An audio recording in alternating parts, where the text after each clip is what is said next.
बिल्वमंगल भगवान के भक्त बन चुके थे, उनका पतन कैसे होता?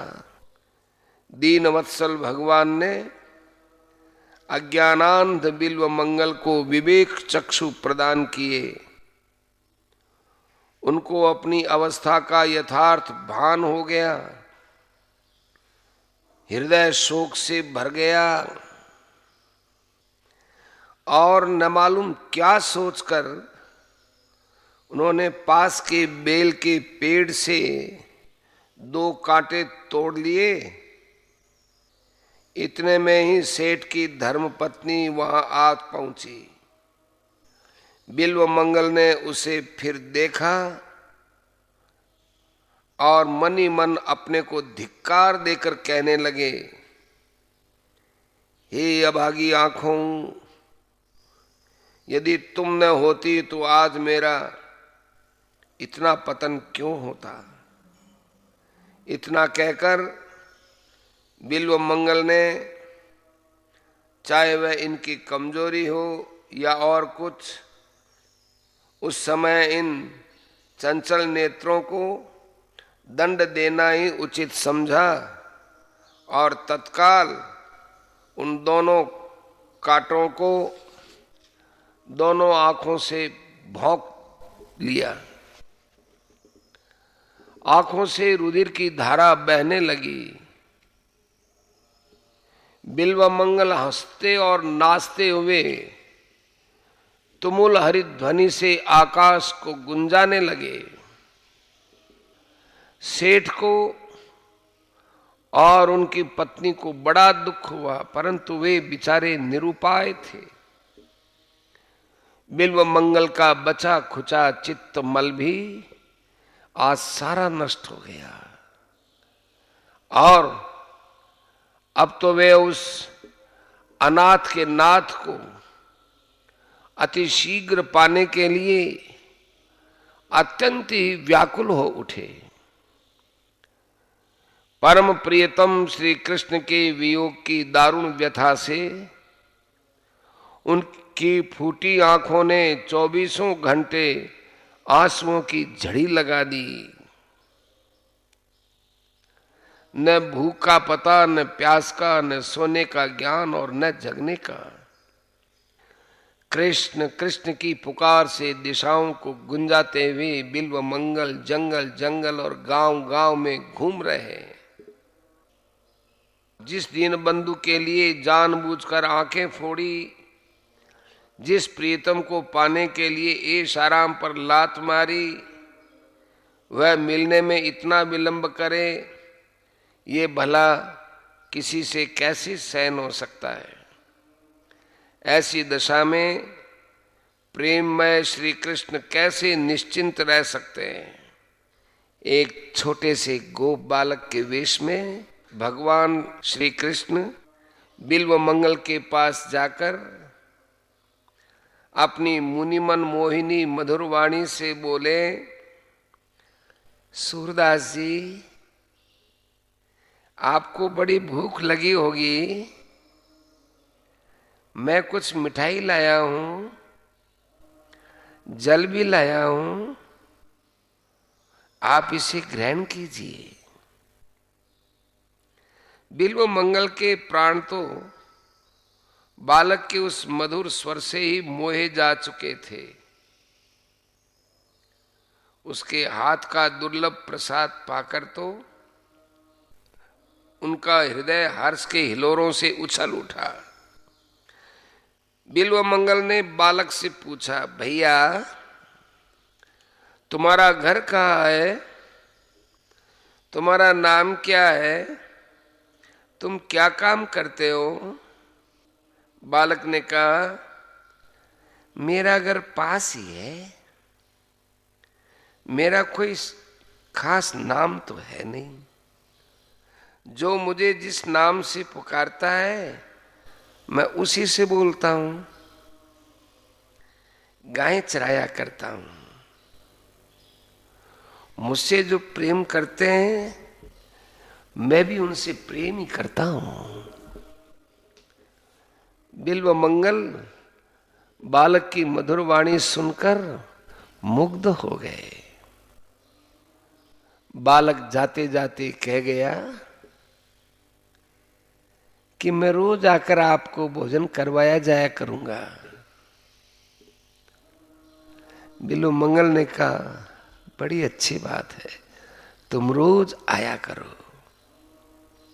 बालक चला गया और बिल्व मंगल का मन भी साथ ले गया। बालक रोज आकर भोजन करा जाता।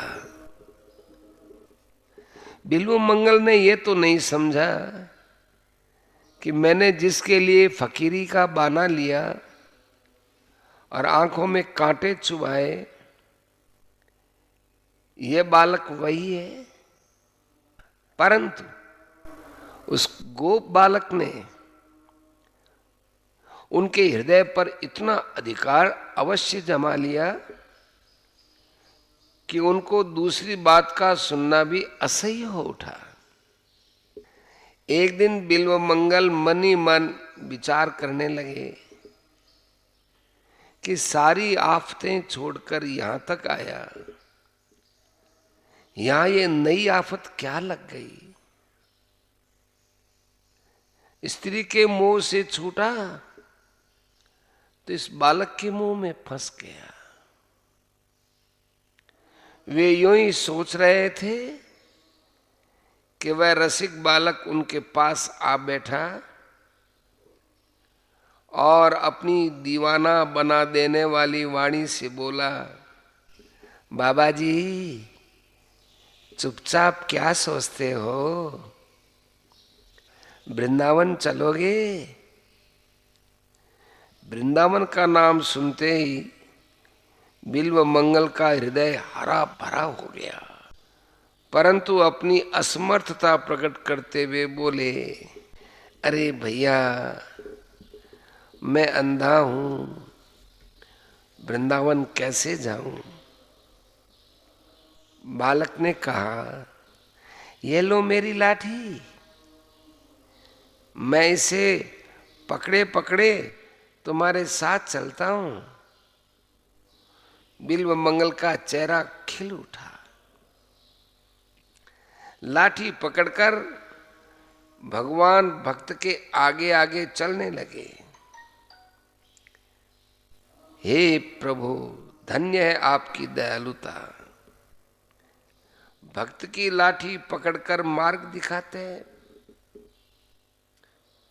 थोड़ी सी देर में बालक ने कहा, लो बाबा वृंदावन आ गया, अच्छा अब मैं जाता हूं। बिल्व मंगल ने बालक का हाथ पकड़ लिया। हाथ का स्पर्श होते ही सारे शरीर में बिजली सी दौड़ गई। सात्विक प्रकाश से सारे द्वार प्रकाशित हो उठे। बिल्व मंगल ने दिव्य दृष्टि पाई और उन्होंने देखा कि बालक के रूप में साक्षात मेरे श्याम सुंदर ही हैं। बिल्व मंगल का शरीर पुलकित हो गया। आंखों से प्रेम के आंसुओं की अनवरत धारा बहने लगी। भगवान का हाथ उन्होंने और भी जोर से पकड़ लिया और कहा कि अब पहचान लिया है, बहुत दिनों के बाद पकड़ सका हूं प्रभु, अब नहीं छोड़ने का। भगवान ने कहा, छोड़ते हो कि नहीं।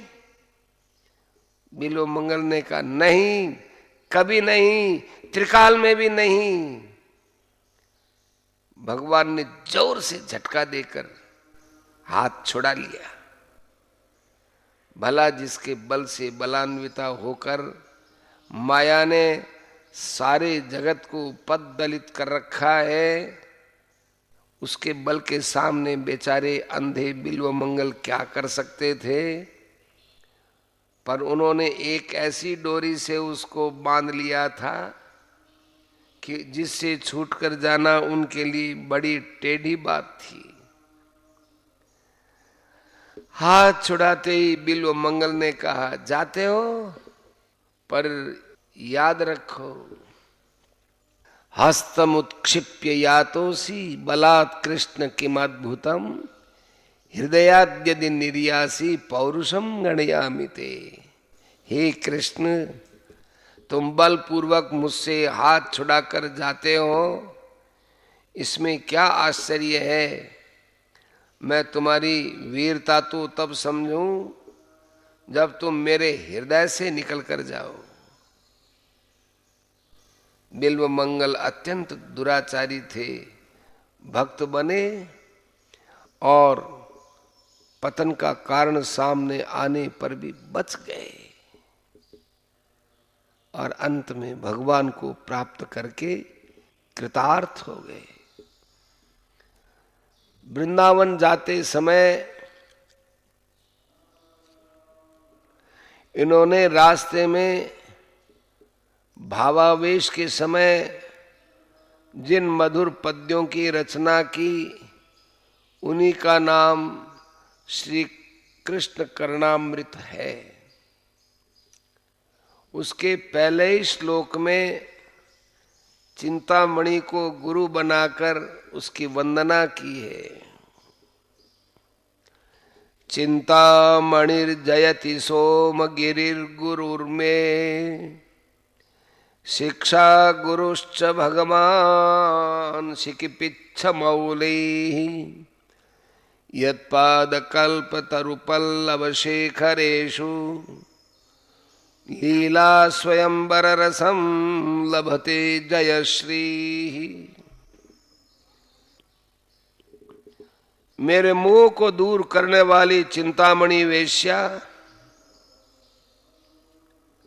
और दीक्षा गुरु सोमगिरी की जय हो, तथा सिर पर मयूर पिच्छ धारण करने वाले मेरे शिक्षा गुरु भगवान श्री कृष्ण की जय हो, जिनके चरण रूपी कल्प वृक्ष के पत्तों के शिखरों में विजय लक्ष्मी लीला से स्वयंवर सुख का लाभ करती है, अर्थात भक्तों की इच्छा को पूर्ण करने वाले जिनके चरणों में विजय लक्ष्मी सदा अपनी इच्छा से निवास करती है।